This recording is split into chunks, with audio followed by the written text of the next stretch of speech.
That is really fine. Um,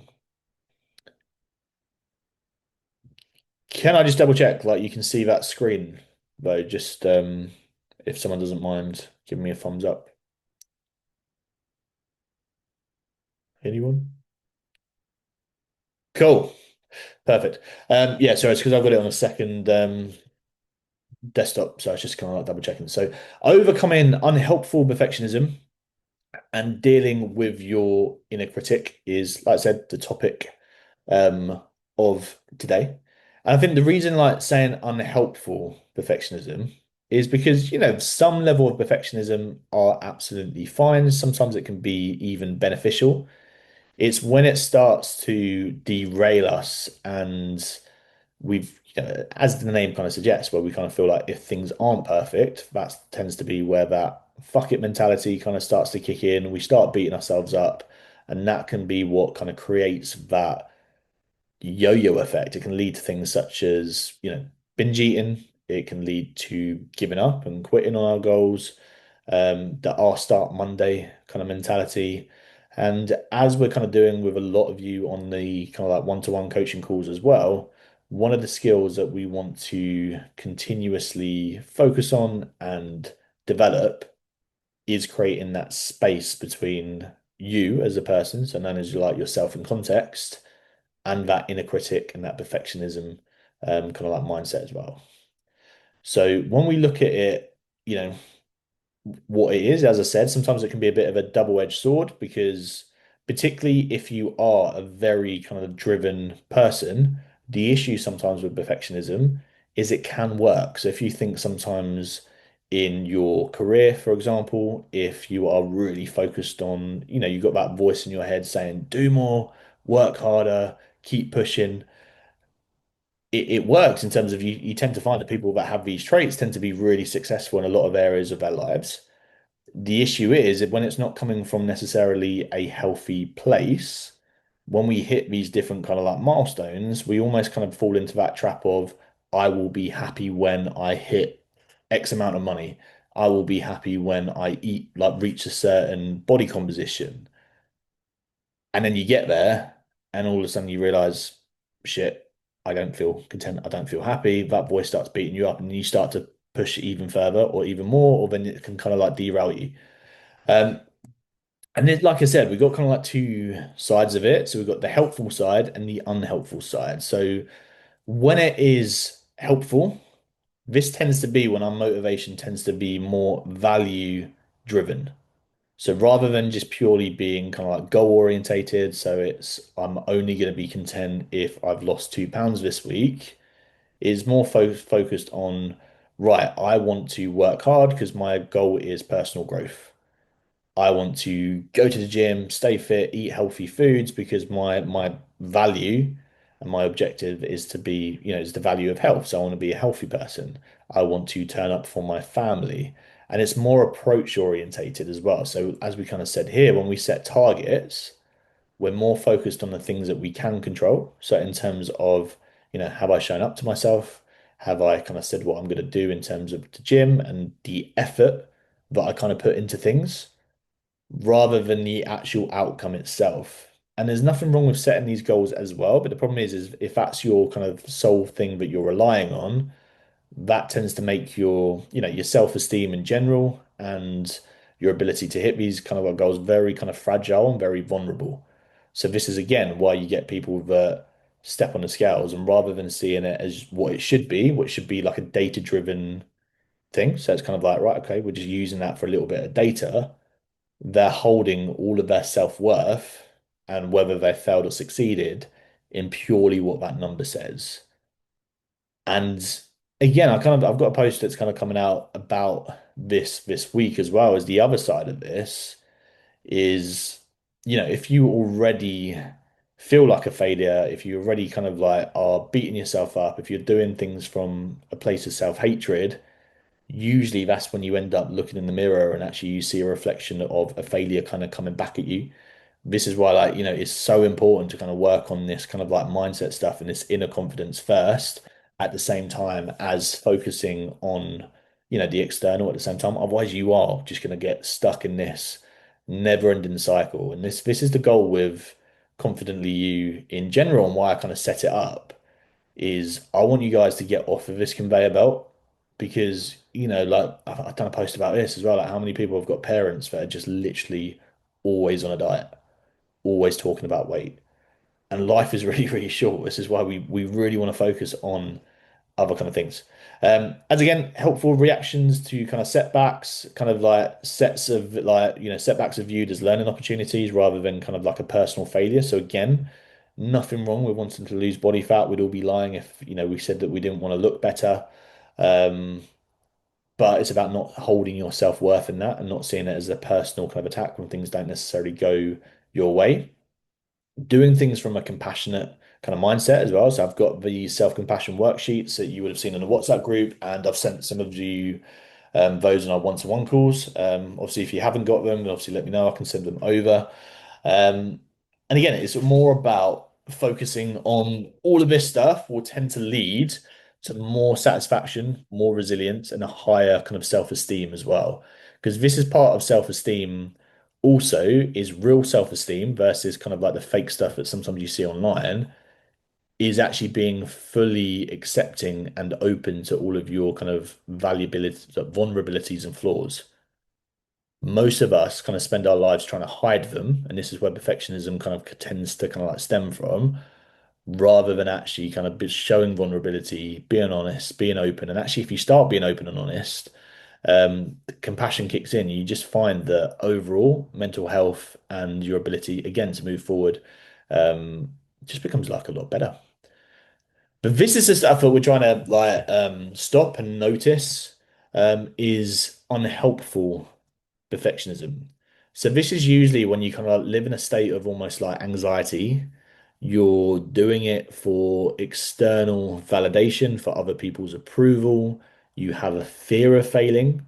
Whether that is looking silly, so therefore that's where people tend to avoid things. I mean, that's a really common one with loss objectives as well. Is a lot of people um, pretend like how many people have gone through phases where they almost start to go, do you know what? I don't care about fat loss anymore. I don't care. Life is too short. Doesn't matter. So then you end up just eating, and then a month goes by, and then you start going, oh my God, I'm so fat, and I need to lose weight. That's kind of where that kind of comes from. It's that you kid yourself because the emotional pain that comes from worrying about being a failure is that strong, but we get short-term relief by pretending that we don't care. So that's where again this stuff can be, really kind of detrimental to your long-term kind of success. With that, if we care too much about people pleasing and failing, because failing is part of life, it's part of being human. I'm never going to expect anyone to be 100% with their training, 100% with nutrition. It just doesn't happen. If that was the case, then you could all just literally put in, please design me a calorie target and a meal plan and a training program on ChatGPT and you'll all be away. But it just doesn't happen, right? And it's just because we like just life just never works like that. It's never smooth. So again, a lot of the time we're driven by avoiding negative outcomes such as failure, I can't speak, failure, criticism, and kind of shame. So it's avoidance orientated. So again, this tends to be when we're trying to avoid this stuff. So I was saying this to a client the other day where she was avoiding weighing herself because she didn't want to feel a certain way. But by doing that, we're actually not allowing ourselves to kind of like zoom out, look at the situation, actually look at, okay, potentially what could we improve? Looking at it from more like a data-driven kind of angle because we're holding our self-worth on a number. Tends to be kind of unrealistic. So how many of you have started programs and you're just like, right, I've got a holiday in 6 weeks. All I'm going to eat is chicken and salads. I'm going to train every day. And then you get to Wednesday and you have a chocolate bar and you've completely fucked it. You're a loser and you give up and you just end up in a spiral. So again, it's just setting unrealistic expectations for yourself, obsessed with the outcome. So again, it's the kind of like not looking at the process overall, and it's just kind of like just looking at that kind of end kind of product. But again, if you do that, it's already been shown in research that you'll never be content and you'll never be happy because we want to be focused on values, and values don't end. Do you mean they're continuous? You do it because of the type of person that you are. You value health. You go to the gym because of self-respect. You eat well because of self-respect. You eat well because you want to be the best parent that you can, be the best friend that you can. You want to have the most energy. You work hard because, like I said, one of mine is growth. One of the reasons that I really want to work hard is because that's part of my values rather than looking at a set outcome for it. Um, and that's what kind of keeps you steady and that's what keeps you going. Whereas we can't always control that outcome. Reaction to setbacks, again, if you make a mistake, you catastrophize, which again is a cognitive distortion, right? You take it as proof. So this is where people start to focus more on picking themselves apart in the mirror, and that's proof, or they kind of pinch their bellies and go, see, I am fat, I am a loser, I can never stick to anything, what is wrong with me? That critic takes over in our brain, and that's where the rumination kind of starts to kick in. And before you know it, like, you're kind of like giving up on that long-term goal. And that's why it's so important to create that um, separation. Difference between kind of like guilt and shame, as I've kind of said to a lot of people in the past, when we kind of get stuck in these cycles, there's nothing wrong with feeling guilty. Guilty is about the behavior, shame is about you as a person. So there's a difference between feeling a little bit guilty because you missed a workout. Cool. So that's what gives you that drive to kind of go, right, I'm not going to allow that to happen again. Maybe that might mean you missed it in the morning, so you're going to get in later in the day, or maybe that means, right, I'm going to ensure for my next workout we use that guilt for a positive outcome. The difference with shame is that's when you go, I'm a failure. I never stick to anything. I'm never going to get there anyway. So that's why it's really, really important to create that separation. Again, tends to lead to chronic stress, anxiety, burnout, procrastination, because you're so worried about not hitting that standard and failing, so you never actually get anything done. You're so focused on, you'll sit there on Instagram, scrolling through workouts, scrolling through meal plans, scrolling through like the best way of doing stuff, and just going, should I do this? Should I do that? Rather than actually just moving. And it's probably the biggest thing that holds so many people back. And that's why I got interested in this subject. That's why people probably get sick of me talking about values. But honestly, you get this stuff right. This is what's not only going to get you to your result, but it honestly is the way that you keep it. Um, and just not again, and you get off that never-ending kind of merry-go-round that keeps you stuck in this. So essentially, that's what we want to kind of be careful of. So when the unhelpful perfectionism is taking over, that tends to be where we set goals that are really strict, that are inflexible. We're going to say things such as like, I'm going to eat clean 100% of the time. I'm never going to miss a workout. This is where like a lot of people kind of say to me, like, right, how much weight should I be losing every single week? Like, it's hard to say, right? So that's why we want to focus on we can kind of like roughly estimate this stuff, but the body does some weird shit. So that's sometimes where we just got to go, well, let's focus on the behaviors that we're going to kind of like put in. And the issue with that is it makes it really binary. There's no kind of in between. You're either perfect or you're a failure. That's kind of why, again, we got to be really careful with this kind of labeling of how we kind of like, and it's not even how we talk to ourselves. Again, it's that separation. So we're not really trying to change that self-talk necessarily. Well, we are to a degree, but we're trying to create that separation of going, right, when is our critic talking? And if we go back to that analogy of who's driving the bus, who's doing that talking? Again, part of being human is you are going to have fuck ups.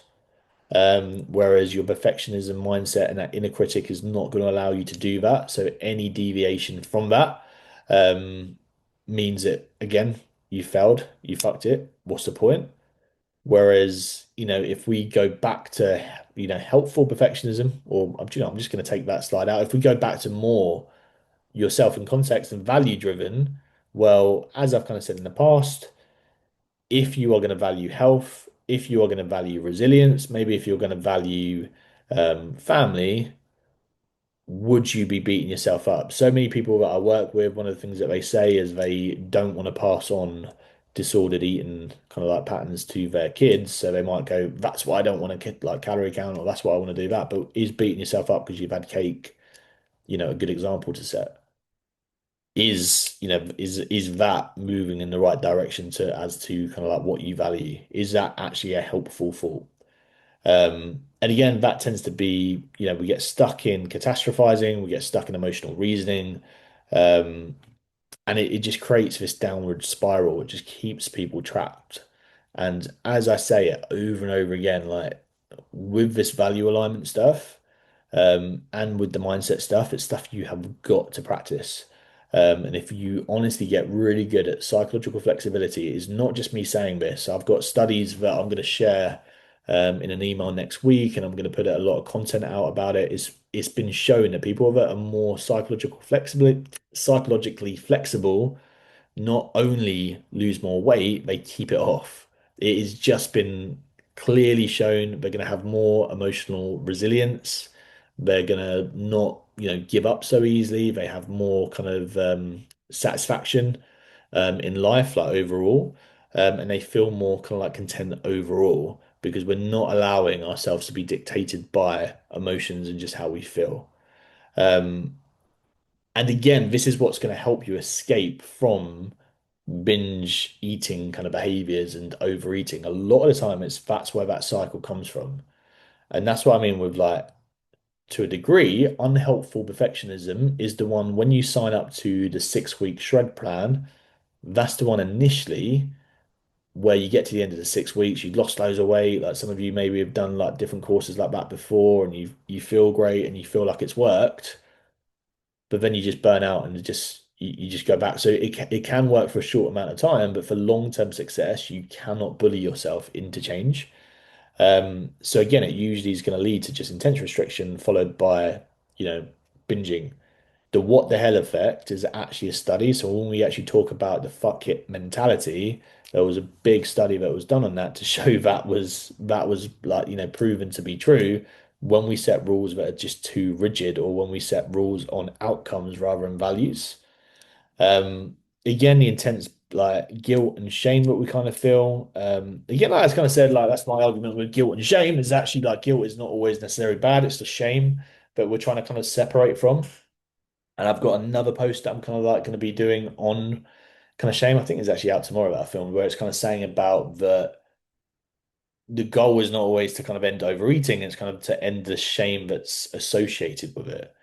And the reason the shame kind of like kicks in is we all have what's known as a kind of conceptualized kind of self-image that we kind of create to kind of fit in because it's kind of to do with like our kind of like threat response. With this stuff, as in if we don't fit in, we're not going to be loved, we're not going to survive. And because there is so much shame associated with overeating, a lot of people don't talk about it. So we hide it, and we sometimes even hide it from ourselves as well. So that's why it's really important to kind of remove the shame, be honest. And like I said, in terms of building really strong self-esteem, it's being open to your vulnerabilities. It's knowing when it's the perfectionism trying to take over versus actually it's okay to be human, right? We all have different weaknesses. I go through periods of overeating. I go through periods of low mood and low motivation. I make slip ups all the time and I do this for a living. Um, and again, I'm not going to go through too much on like the social media front because I think we all know like what we see online is not necessarily kind of helpful, but it does honestly really kind of like add to all of this kind of like shame and guilt that we're kind of seeing when we're exposing ourselves to more and more things online that make us feel like we have to be 100%.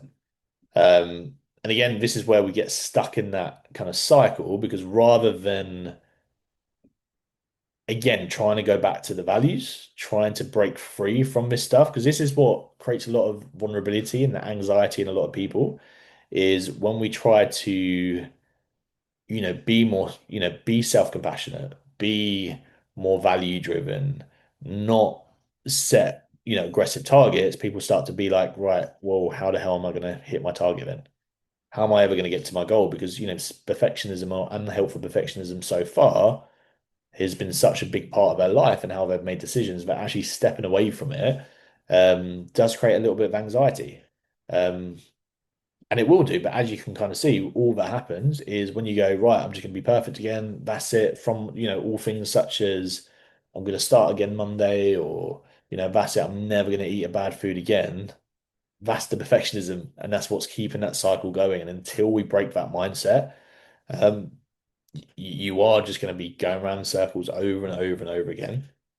And that is what we're trying to break, obviously, at the same time as kind of hitting your kind of like targets. And this is what I was kind of talking about before as well. Like when we hold our kind of value in just what the scales say and just what the mirror says, it makes us so vulnerable to this kind of stuff. So your self-worth, for example, becomes conditional. So you're only going to feel content and happy based on what that number says. And it's such a dangerous position to put yourself in. It makes you so, so, so fragile. And it's the same with anything. It's not just scale weight. It's when people do it on, finances. So they hold all their value on how much money they're making. It might be, the house that they have or the car that they have or whatever it is. It's again, it's that I'll be happy when, whereas actually, we've got to separate this stuff from our self-worth. It is so important, and it does create this just toxic relationship with body image and the scale. Like it just does. It's like I will only be happy if I maintain this weight, or I will only be happy if I hold on to this body composition. And again, we're not saying that that's not the outcome we necessarily want, right? I'm kind of saying, like, of course we want to kind of look better. That's why we're kind of doing this. But if it is your main driver, that's what creates the spiral. And that's why so many kind of like coaching programs that you maybe done in the past and things, like Slimming World are so um I can't think of a better word than fucked. Um yeah, it's late, that's why. Um but aren't necessarily helpful because they're holding everything like in terms of it, they're making it all about the fat loss, right? As if the fat loss is the most important thing. Which we all know if you do that, then it's just never going to last. When we make the values the most important thing, um, it just makes you a lot more kind of dynamic. And it's going to make sure that, our self-esteem is not just held into one thing. We tend to ignore other kind of progress. We become very kind of like narrow visioned. We tend to body check more. So again, this is why psychological flexibility is such an important thing because there is definitely how many of you have, I was talking to one of my clients, I won't like name just in case she doesn't want me to like hear, but I was talking about like to her earlier where she was, 1 minute taking a selfie in the gym going, oh my God, I look so strong. And then 2 days later, she's saying how shit her body image was. And it had nothing to do with her body image. It was just that she was having a bit of a shit day overall. And this is how closely linked this stuff is, which is why the psychological flexibility approach is so much better. Rather than kind of like trying to argue with it, it's actually knowing is that is that thought helpful? Yes or no? Understanding that just, body images could potentially change on a day-to-day basis and just not sitting with that for too long. Um, and again, it can just really kind of create a distorted self-image, kind of what I've just kind of saying there, where it's actually like when you have shame and guilt from a binge eating cycle and you feel like a failure on the inside, you often then feel like a failure is looking back at you in the mirror. Like, and how many times have you felt like that after overeating? But actually, logically, even if we know the maths of it, like 3,500 calories and 1 pound of fat, even if you had a huge binge, you're not going to magically just gain loads of body fat, but it's just more of a psychological guilt and shame that happens, right? Um, so again, mindset. That's why we've really got to focus this kind of like ACT stuff and make sure that we're doing the homework. And I think that's what I want all of you to really, really be focused on. Like this is stuff that I am still practicing like every single day. The stronger you can kind of get, or the more psychologically flexible you can kind of get, and learn these skills and practice them daily, I promise you will get closer to your goal. If you get into this trap of just literally just focusing on, right, we can kind of almost bypass it. Binge eating behaviors, overeating behaviors will just come back. So a few things are obviously to kind of break free from it. Obviously, a lot of this will be slightly individual and stuff that we are going to be going over on the calls, but hopefully it kind of gives you like an even better understanding of why I talk about this, why I post about it so much on social media, because you know your calories, you know the workouts you've got to do. These are things that you want to get a better handle on. So again, focus on the behaviors rather than the outcomes. So what actions can you kind of take this week? And I kind of talked about this on my stories. I think it was like yesterday morning where I was kind of saying every single day when you wake up, this is why pen and paper is going to be your best friend. What is one thing that you can do for your fitness? What is one thing that you can do for your mindset? What is one thing that you can do for nutrition? Focus on things that you have control over. It's going to really help you to continue to like move forward rather than dwelling, rather than wasting time ruminating. Focus on the self-compassion. So again, it is making sure that we allow the feelings in. We're not trying to fight them. So if you do feel like you've slipped up, if you do feel that failure, where do you feel it in the body? What is happening? Then ask ourselves, right, is this thought kind of helpful? And then what diffusal technique are we using? And the amount of people I've asked them what diffusal technique are they using and they didn't know what diffusal was, how many times have I done webinars on that? How many worksheets have I kind of sent over? But it's just, we all do it, but it's really easy to kind of like read through this stuff once and then not practice it. And then people will kind of come into me and they just go, oh, I just can't stop this thought, or I can't stop this, and I can't do that. And I'm like, well, have you practiced? And we're like, no, but we all do it. It's the same with this stuff. It's the same with like mindful eating. It's the same with like any mindset stuff. It all works if you do it. It's the same like way, and again, people probably get sick of me saying it, but it's the same as going, I'm not going getting stronger, but you're not going to the gym.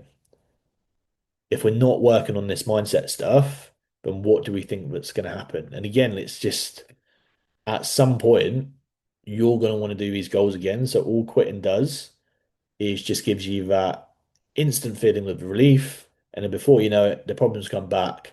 And this is what's staring you back in the face. Until you do this mindset stuff, you are just literally just sitting on surface level things.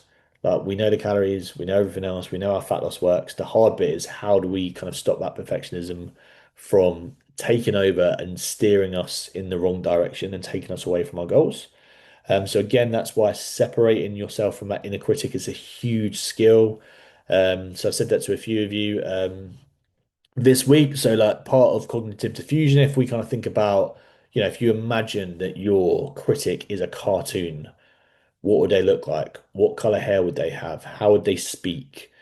Other techniques like say it in a silly voice. I am, doing things like name the story. So I'm telling myself the failure story. I'm telling myself the I'm not good enough story. So we create that separation from the thought that's popping up in your brain, and yourself, because we cannot stop thoughts. I've said it before, and I did a post the other day in terms of like it's called a dead person goal. So anytime you notice yourself going, I just don't want to feel this way anymore. I just don't want to do this. It's kind of a dead person goal. It's an impossible goal to hit. And it's kind of like, is any goal that a corpse can do better than you? And it sounds very dark, but it kind of comes from ACT. But what it does is it allows us to go, brings us back to that like present, gets us out of that victim mentality as well, in terms of like we don't have any control over this kind of situation. And it makes us kind of focus on, right, what can I do?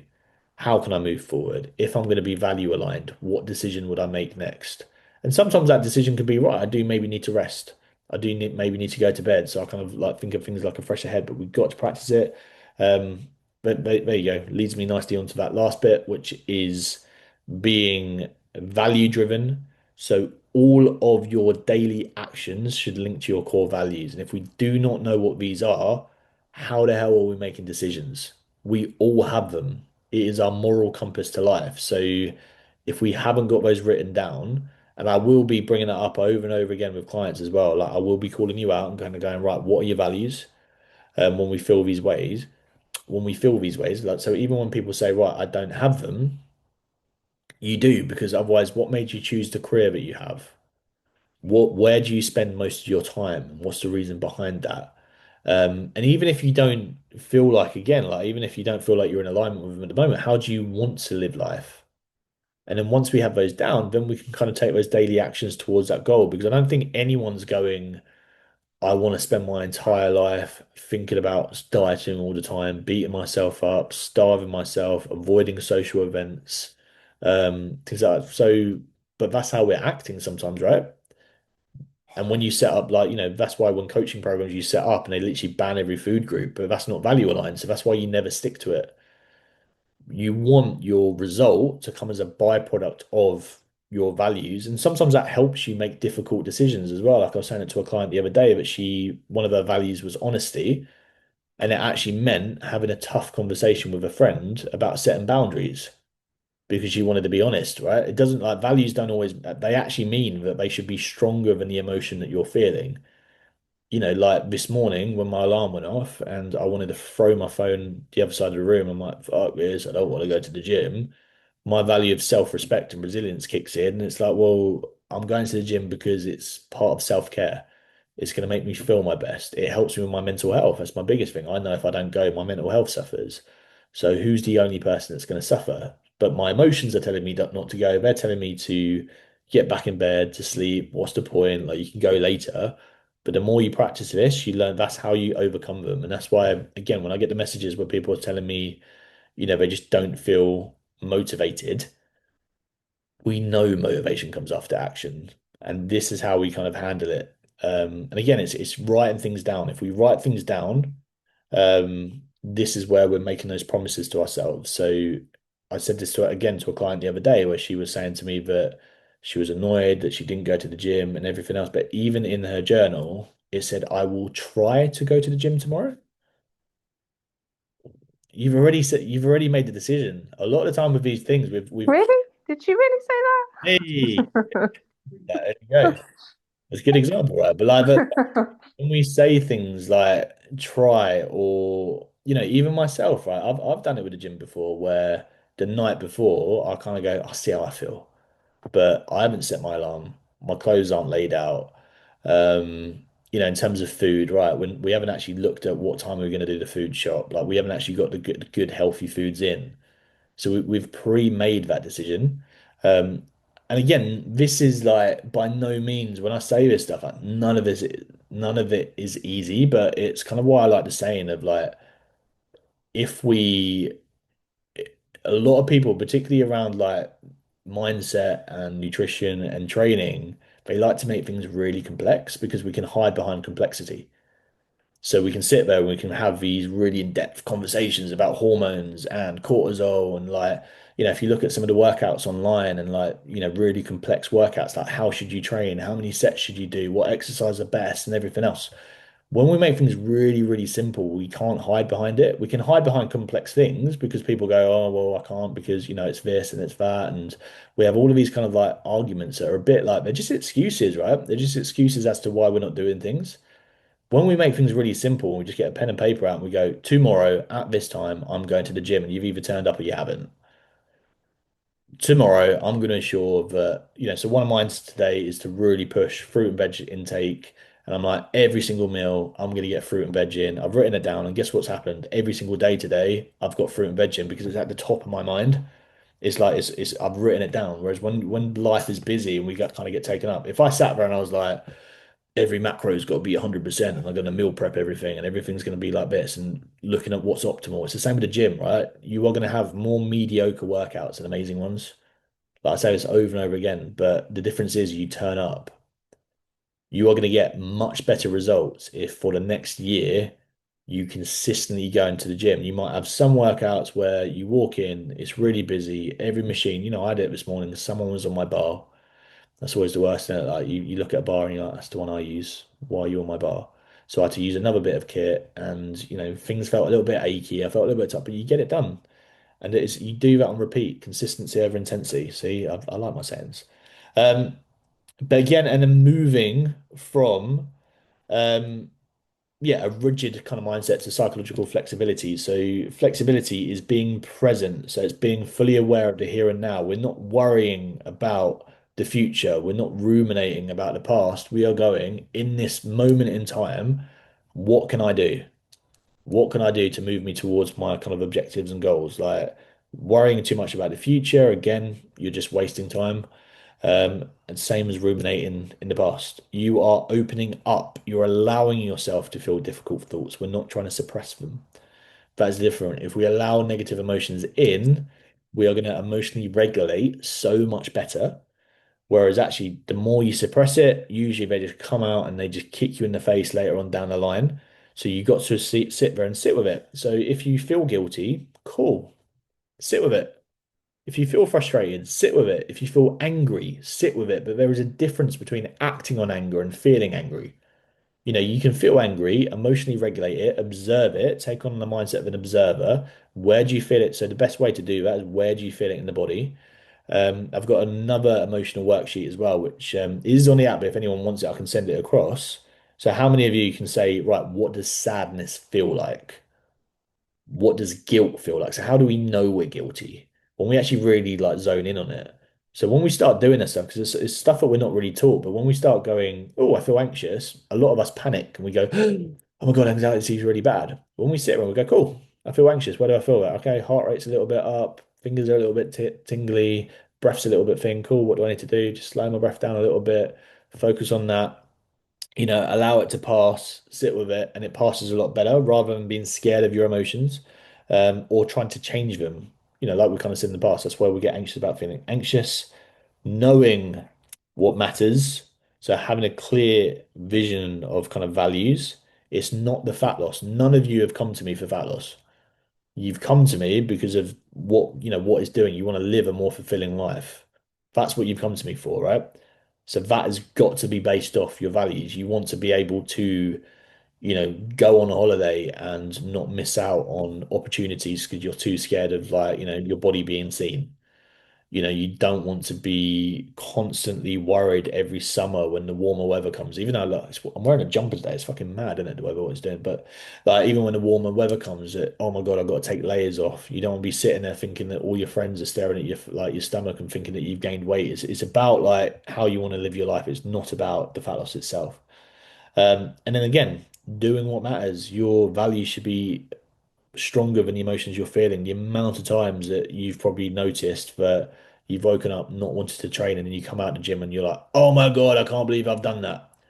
Same with hunger, right? You sit there and, one of the first questions that people ask when they go on a diet is, how do I get rid of hunger? And you're like, what? Why is that the first question? Like, you're gonna feel hungry. You're on a diet. You're in a deficit. Of course you are. That's part of it, right? But what's wrong with cravings? What's wrong with hunger? So it's that avoidance of pain. It's straight away. It's the first thing that we kind of go to. How can I get into a deficit without feeling hungry? Of course, I'm going, we need to manage it. We need to have fiber. We need to have protein. We need to like, look at meal timings, maybe a little bit as little things that you can kind of do, but sit with it. Be comfortable with it. What is a craving? Where do you feel that? If your craving was a color, what would it look like? If your craving was, where do you feel it in the body? If we start using these diffusal techniques to separate it, it's momentary discomfort that's then going to lead to the end result. Because actually, you sit with craving, it will go. Likelihood is the next day you're not even going to think about it, and that's where in 3 months' time, 6 months' time, a year's time, you're going to be living in a body that you feel a lot more kind of like content with. Again, psychological flexibility is not thinking positive. Positive thinking is toxic. Positive thinking is a myth. It's not letting yourself off the hook. So it's not kind of using it as an excuse. Like I said, I think this is why so many people use this kind of method and they kind of see psychological flexibility or self-compassion as a time to go, well, how am I going to hit my target? It's like, well, no, it's value aligned. It's just, yeah, there's a difference between going, I'm not going to eat chocolate because it's bad, to I'm not going to eat this chocolate because it's going to make me feel like dog shit for my training session tomorrow. It doesn't align with my value of health. It's not going to give me energy to get throughout my day. So it is looking at things from a different kind of like point of view. Dichotomous thinking is going, oh, I can't eat chocolate because chocolate will make me fat. That's perfectionism kind of kicking in, rather than, cool, I can eat it, but I'm choosing not to because it's not aligned. Um, and again, a lack of personal standards. So this is kind of what, when we're writing our personal rule book, this is exactly what it is. What standards are you holding yourself to? What standards do you want to kind of like live by? If you were going to audit your life at the moment, would you say you're currently kind of like living to that kind of standards, which kind of links back to your values, but it's not letting these go. It's making them value aligned rather than setting the goal purely on fat loss. So, for example, if you are doing it purely on fat loss, that's where you go, when I eat out, I'm going to starve myself before it, and I'm not going to have anything, that's not on this list that my coach has given me. When we do things value aligned, and maybe, a few of you put values as connection, is going, actually, connections, enjoying time with my family. I'm going to have a Chinese tonight. I'm gonna have like, good food, but I'm maybe gonna stop when I feel a 7 out of 10 because I don't want to feel overly full, if that kind of makes sense. Um, Finished with a quote. I wasn't too sure about it after a while, but I don't know, quite like it. But I'm just gonna read it out. The thing that is really hard and really amazing is giving up on being perfect and beginning the work on becoming yourself. It's good, isn't it? I thought it was all right to start with. It's not probably one of my favorite ones, but I thought it linked quite nicely with what we're kind of talking about um, today. It is the perfectionism that's kind of holding you back, and if we can kind of like strip all of that back, strip all of those internalized messages. I was having that chat with a client today as well, where we were kind of talking about that none of us were born with that inner critic. It's stuff we've been exposed to over time. So it's just if we could strip that all away and be the person that you want to be, what would that kind of like look like? And that is all part of showing your vulnerability, getting rid of that conceptualized self-image that you kind of put up to kind of make you feel safe and really kind of going, right, how do I want to live? What are my flaws? What am I struggling with? Being honest with yourself, focusing on removing that shame. Um, and yeah, that is dead on 45 minutes because I'm a wizard at timing. Although I'm really trying to not say as much because I did a loom video. I'm just going to stop the recording. I did a loom